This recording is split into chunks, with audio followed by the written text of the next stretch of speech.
no cultural son Manuel Gago, el de Manuel Cráneo, los Manolos, pero no nos vamos a hacer ningún tipo no nos vamos a organizar con ningún tipo de canción.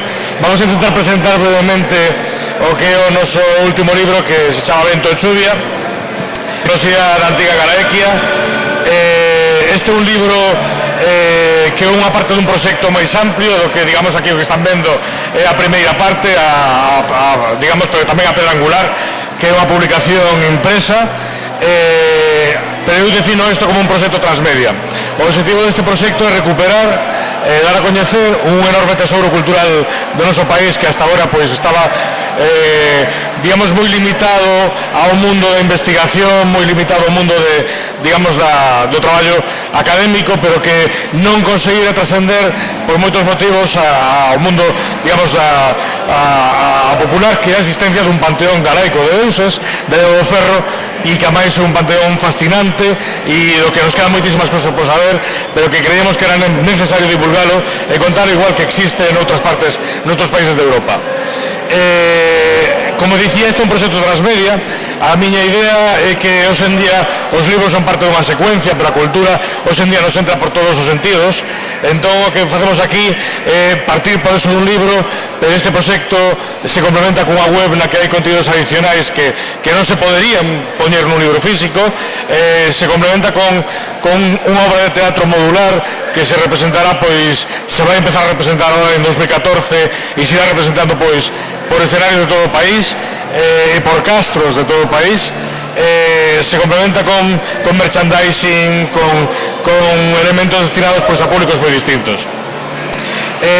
Simplemente contar de que vai, cando decidimos facer Vento e Chuvia, nos consideramos que, digamos, a miña idea era, levo moitísimos anos traballando no ámbito da divulgación cultural e da divulgación periodística, e o meu traballo vai esencialmente, ademais, alrededor da arqueoloxía e dun concepto de socializar a arqueoloxía, o coñecemento arqueolóxico, pois, para todo o público, non? Como unha forma de axudar a preservar, pois, o inmenso patrimonio cultural moble e inmoble deste país.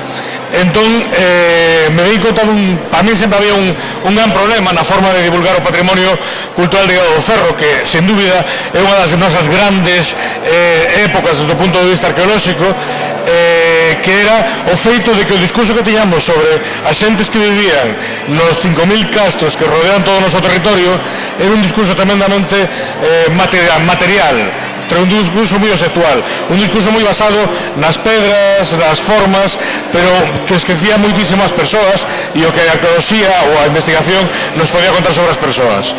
Entón, isto basicamente creemos que se debe a que moitas veces o coñecemento científico está moi parcelado e creíamos que era o momento de dar a volta a isto, recuperado e crear, digamos, empezar a investigar e xuntar diferentes coñecementos. Así que o que fixemos foi xuntar o que sabemos sobre o mundo dos castros co que sabemos desde o punto de vista da historia das religións sobre os deuses que se adoraban na Idade do Ferro. E iso tamén o xuntamos co que sabemos sobre como se usaban esas persoas, as linguas das que se falaban, etcétera, etcétera. Curiosamente, tres ámbitos de coñecemento que casi non se relacionan entre sí no discurso académico. E cando fixemos, o que obtivemos foi algo maravilloso. Foi un mundo cheo de cor, cheo de persoas, cheo de soños, non? Entón, decidimos comenzar por a mitoloxía, porque a mitoloxía, en certo modo, é o espello do ser humano. É dicir, a mitoloxía onde se reflexan as contradiccións, as paixóns, os grandes temas que rodean ao ser humano. Era unha forma moi interesante de entrar, de traballar, de especular, de imaginar alrededor de cales serían os grandes temas da vida hai 2000 anos neste territorio, non? Entón, bueno, empezamos a traballar e o que unha das primeiras cosas que fixen que tenía moi clara que si este espacio creíamos que moitas veces estaba demasiado vacío de persoas, un dos grandes problemas que había é que estas persoas non se representaban, esas persoas non se veían. Entón, cando concebimos Vento e Chuvia, un dos elementos fundamentais foi partir da base de que tiña que ser un libro cun gran componente gráfico. É dicir, o libro tiña que falar, entrar polos ollos e tiña que axudar cos ollos a entender un universo cultural que, ainda que se desenvolveu ao noso redor e ao noso carón, a moita pouca xente lle costaba visualizar. Así que o que fixen foi falar con Manuel Cráneo, co que xa traballan en proxectos precedentes, para meternos no desafío de ilustrar este mundo, ¿no? De contar este mundo desde o punto de vista do relato literario, pero tamén desde o punto de vista da ilustración. Así que Manel nos vai contar un poquinho o seu traballo as loitas que tuvemos para conseguir sacar isto adiante, ¿no? Moitas gracias, boas tardes a todos e a todas. A verdade é que eu sempre nas presentacións que estamos facendo, o primeiro que fago é constantemente ser pesado e agradecer a Manuel Gado que me convidase a participar neste proxecto, a verdade. Encántame o xénero histórico, encántame a historia, pero sempre desde un punto de vista aficionado, non? Teño moitísimo respeto por todas estas temáticas e moitísimo respeto por xente como Manuel ou como Anselmo López Carreira, que estivo antes aquí falándonos a nivel teórico destas cousas, con o cual para un ilustrador, por moi aficionado que se seas a estes temas, afrontar un proxecto deste tipo sempre é un gran reto, non? Porque unha cousa é o que ti podas aportar coa tua fantasía a nivel de debuxo e de ilustración, e outra parte son os elementos reais, os elementos tangibles e as probas que temos a nivel histórico para poder levar desde a nada, desde un papel en branco a estas ilustracións, como en este caso, non? Ese mundo. A Idade do Ferro a mí un mundo que sempre me apasionou moitísimo, pero teño que decir que nunca aprendín tanto, nin me acheguei tanto a Idade do Ferro como traballando con Manuel. Para mí este foi un proceso de total aprendizaxe, digamos que foi casi unha viaxe iniciática dentro desta Idade do Ferro, foi moi difícil traballar neste libro. Eu, polo xeral, cando ilustro unha novela juvenil ou un libro de literatura infantil, podo tirarme traballando un mes, non? A veces incluso menos. Bueno, eu estive un ano traballando con Manuel neste libro. Ele levaba 20 anos dándole voltas ao proxecto, imaginade, non? Os 2 últimos meses foron os meses de proceso de elaboración do traballo de ilustración, e a mí me interesaba moitísimo que no enfoque que eu lle dise a todo o traballo que fixo Manuel, houvese un enfoque que enganchase de algún xeito tamén con esta xente da Idade do Ferro, non? Eu vexo que esta xente da Idade do Ferro pois é xente que cando miran, por exemplo, un penedo, unha laxe, como a laxe das cabras que a temos na cuberta, a miran cunha ollada diferente a mirada que podemos ter nós. Hoxe en día podemos ter unha mirada desde un punto de vista científico histórico, cando vemos un petróglifo, ou desde un simple punto de vista turístico. Vas a facer turismo cultural e ves uns petróglifos. A visión que podían ter esta xente de Idade do Ferro do seu propio pasado é algo que Manuel fai moi ben e representa moi ben no seu libro. Eu quería facelo tamén a través da ilustración. Por eso, unha das decisións que tomamos conjuntamente a hora de afrontar a ilustración do libro é conseguir ese espírito tamén artesano que podían ter os artesáns que traballaban nos castros, non? Non existía industria como existe hoxe en día, a xente era artesán, e para eso fixemos unha tipografía incluso concreta, que é a que abre o libro, a tipografía do título, e que é a que lle pon nome a cada un destas deidades ou deuses da Idade do Ferro, non? Con o cual, eso é un pouquinho unha pista para que vexades o mimo que pusemos neste libro, que incluso non quixemos tirar de tipografías xa feitas e tirar de tipografías que xa existen e poderían valer, non. Quixemos facer a nosa propia tipografía. Outra das partes de ilustración que me tocou facer era poñer cara a eses deuses. A verdade é que hai unha cousa fantástica no texto de Manuel e que dá por obvio por feitas moitas cousas. Fala como se estivese contando a historia, pois imaginado, como cando Homero escribe a Ilíada, non? Fala dun mundo cercano, escrito desde ese propio mundo, case, non? Esta técnica que utilizou fantásticamente Manuel no libro a mí me serviu tamén para desarrollar as ilustracións. Unha das primeiras cousas que había que facer era precisamente eso, ponerlle cara a eses deuses, e aí sí que teño que dicir que gocei de certa liberdade para poder poñer cara a estes deuses, un pouco partindo das fantasías que eu leía nos relatos de cada un deles, no texto de Manuel.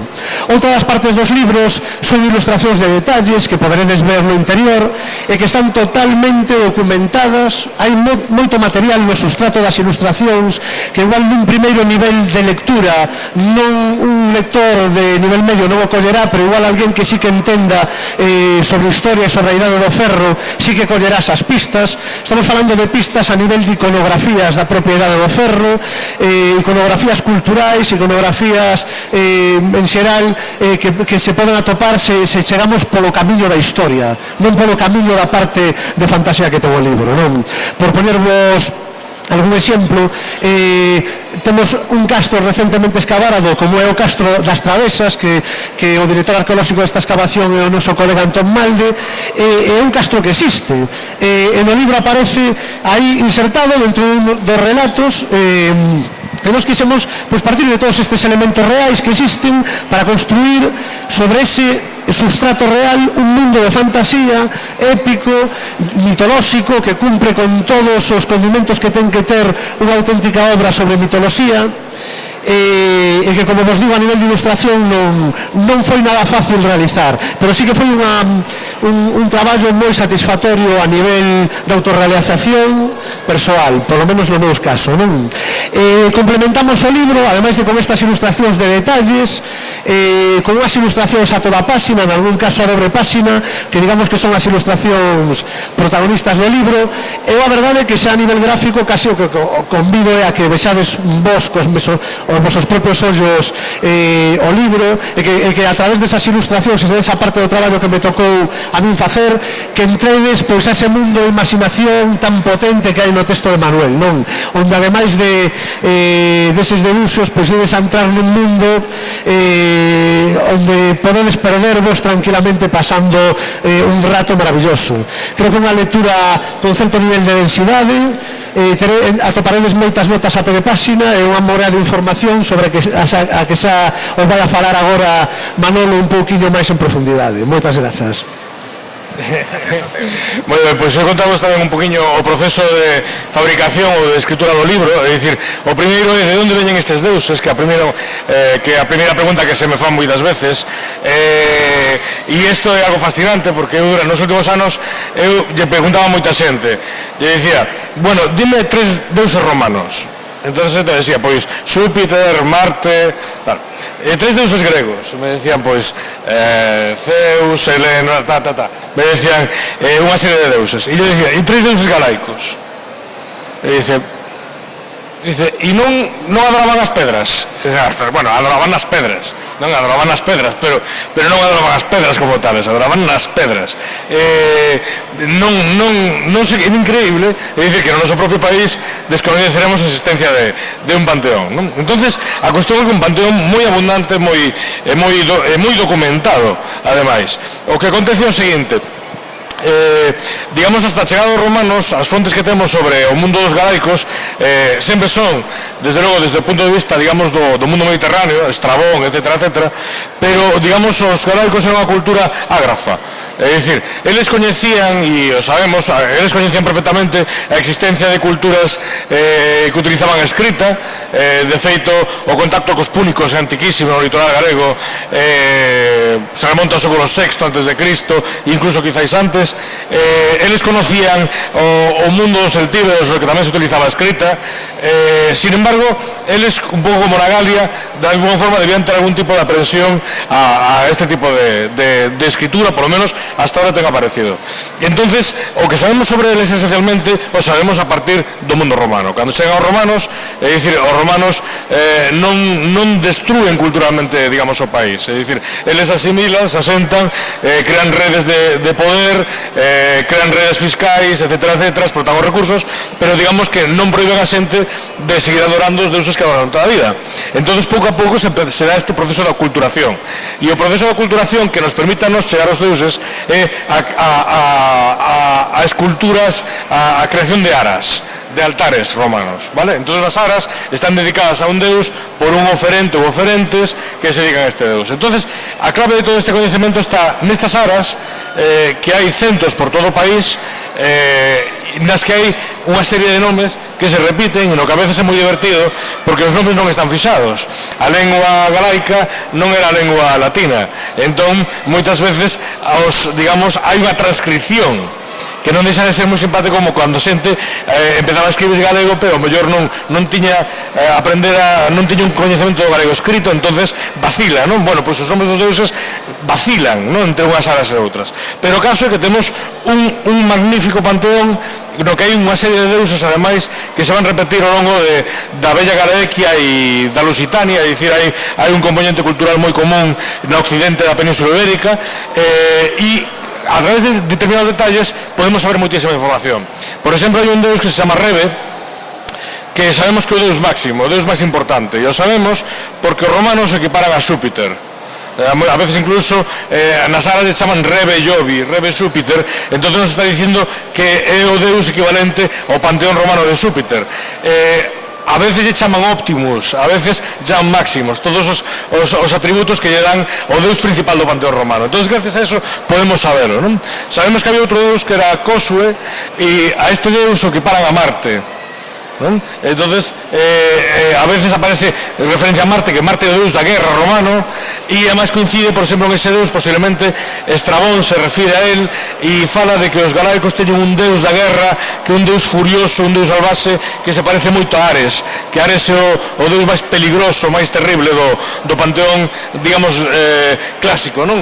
E eles o equiparan. Entonces hai moitísimas referencias que nos están permitindo saber sobre estes deuses, sempre desde unha óptica romana, pero nos están permitindo empezar a definir ese esquema, non? E despois hai outro elemento maravilloso que son os epítetos.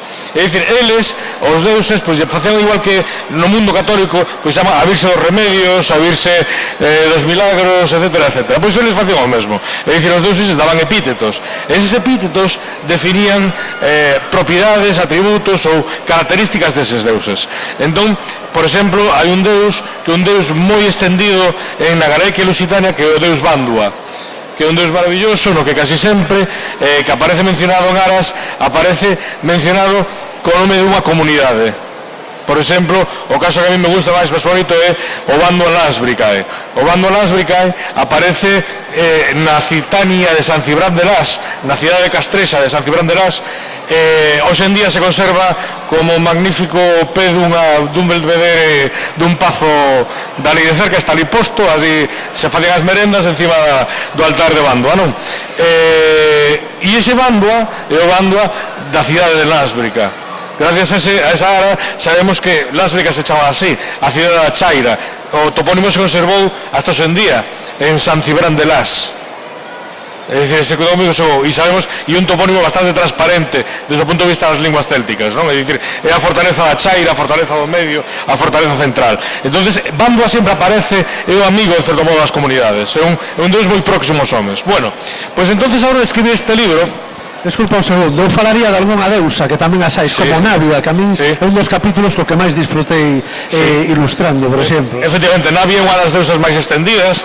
O maravilloso de Navia é que tamén chegou hasta hoxe en día con moitísima forza, está presente en concellos, como Navia de Suarna, en ríos, como o río Navia.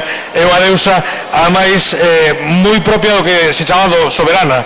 É dicir, de feito, ten algún tributo que chaman Navia Corona. No, a Navia, en galaico, corono é soberano, é rei. Se sabe que unha deusa, se pensa que unha deusa que tiña que ver cos ríos, pero como ríos como entradas a outro mundo. Por eso no libro aparece, digamos, moi vinculada a ese mundo. É dicir, unha deusa que pasa para outro mundo, que axuda, que recolle cando ven a outro mundo. Entonces, é unha deusa ademais moi versátil, moi polifuncional. De feito, no libro se conta por que ela sabe tanto de tantas cousas. É dicir, ten un proceso, os seus pais enseñando unha forma moi peculiar a aprender tantas cousas. Entonces, outra deusa poemana que se conserva en Lugo, maravillosa, que posiblemente o equivalente dunha deusa moi extendida na Europa céltica, que é Epona, ou chamada Maxa en Irlanda tamén. É dicir, hai unha serie de deusas e deuses que nos están transmitindo cada un deles valores moi diferentes. Aquí en Pontevedra temos unha das poucas representacións dun deus galaico que se pode ver e é maravillosa.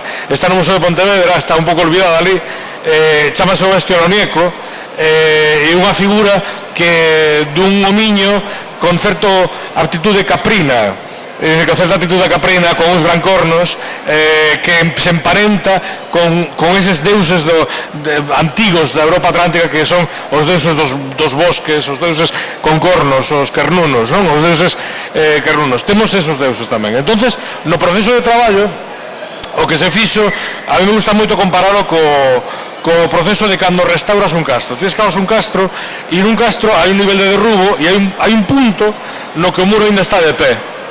Non? Entonces, hoxe en día, cando visitas o castro, vas a ver unhas tabliñas blancas a veces que van dicindo hasta onde chegou o derrubo e hasta onde está o muro en pé. Por lo tanto, todo o que está por encima desa tabla está reconstruído. Pois este libro é unha cousa parecida. É dicir, é un libro que se basa na arqueoloxía e na historia, pero un libro no que tamén hai imaginación. Pero é unha imaginación que, digamos, non é totalmente libre. É unha imaginación que se basa na bella herdanza cultural de Galicia e de toda Europa, non? É dicir, na bella herdanza, é dicir, cando construís unha mitoloxía non estás construindo desde cero aquí, estás construindo esa mitoloxía conectada co seu entorno e intentando facela coherente coa sociedade na que vivía. Entonces, como dicía Manel, unha das cousas máis bonitas de traballar en este libro foi o proceso de como afrontar a escritura, como contalo. Entonces, eu levo moitísimos anos percorrendo este país de aldea en aldea, recollendo tradicións e falando con moitísima xente, e me parecía que o mellor homenaxe a ese proceso de tradición oral era facer o mesmo, pero no pasado, non? Entonces me imaginei a mí mismo sentado nunha cabana castrexa pola noite, con un lume prendido, cunha gravadora posta, e de repente escoitando estas bellas e ancestrais historias, non? Entón, eso ten unha consecuencia, que é o que foi o dolor de cabeza de Manel, pero tamén o que foi divertido, que o libro dá por asumidas moitas cousas. O libro non conta como un castro, o libro non contan como viven eles, contan como se nós contáramos a nosa propia vida, dando moitísimas cousas por supostas. Entonces, velei que hai un esquema no libro que primeiro hai literatura, hai unhas notas a pé de páxina que axudan a entendela, e despois hai dous textos divulgativos, un meu e outro do catedrático de Historia Antiga do USC, Marco García Quintela, que te axudan a deslindar e separar unha cousa da outra. É dicir, deslindar e separar o que é esa narrativa de xente que na súa casa te está contando unha historia sobre Navia ou sobre as uras nantugaicas, vale, que son unhas deusas maravillosas de Ourense, emparentadas cas sulevias británicas, é como se te estuvieran contando esa historia, e o que axudamos a intentar crear ese clima no que, en certo modo, esa historia chega casi directamente das persoas que a contaban, non? Entonces, isto un pouco, digamos, a idea de Vento Chuvio. Vamos a ver como vamos de tempo, porque podríamos contar miles de cousas, pero creo que estamos máis ou menos no tempo. Simplemente decir que un pouco, digamos, o libro está nas librerías e que a seguinte, o día 9 vamos facer unha presentación para a diáspora galega, é dicir, a idea é unha presentación por videoconferencia para toda a xente. Eu sou profesor da Universidade de Santiago e doeme especialmente ver a moitos alumnos meus que están en este momento na migración, algo que non se chama migración, pero a migración, e creemos que é de justiza facerlles unha rola de prensa na que se xa por videoconferencia presentarlles o libro tamén, e tamén lanzaremos unha tenda online na que se poderán comprar packs con camisetas, chapas e incluso colgantes de artesanía galega inspirados no propio universo de Vento Chuvia que tamén dibuxou pois Manel Cráneo, non? Entonces, é o que vos queremos contar. Se alguén ten alguna pregunta ou algo?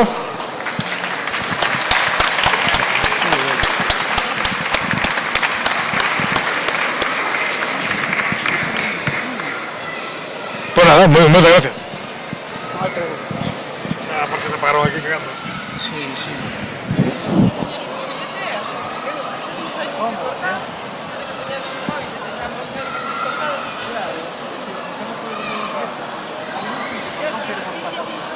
Cada mes nos coñecemos, sabemos que podemos estar aquí a tope.